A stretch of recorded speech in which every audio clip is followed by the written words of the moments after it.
հիմա ովքեր են ուզում փոխարինել կառավարությանը, նրանք պիտի ենթադրվում է, որ պիտի ձգտեն լինել ավելի լավը, քան թե այս կառավարությունն է։ Հիմա նայենք ովքեր են այդ մարդիկ։ Նրանք այն մարդիկ են, ովքեր որ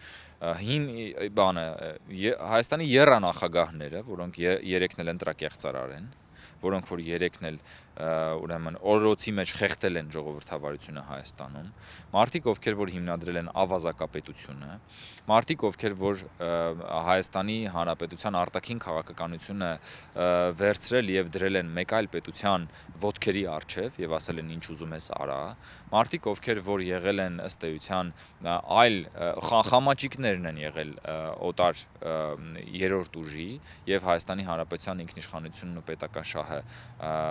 ստորադասել են սեփական քաղաքական առաջնահերթություններին ու հիմա մարդիկ ուզում են այդ նույն մարդիկ ուզում են վերադառնալ տարբեր կերպարանքներով, երբեմն ասենք ինչ որ տյունինգ արած, երբեմն ինչ որ մեյքափ են անում, ուղարկում են իրենց քաղաքական նաժիշներին, ասում են հələ մի քիչ դու ավելի երիտասարդ, ավելի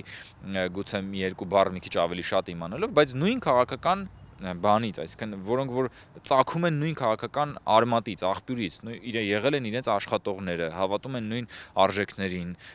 կիսում են նույն մոտեցումները եւ մարդիկ պարզեն նայում են, ասում են, «Էս ում եք էշի տեղ դրել»։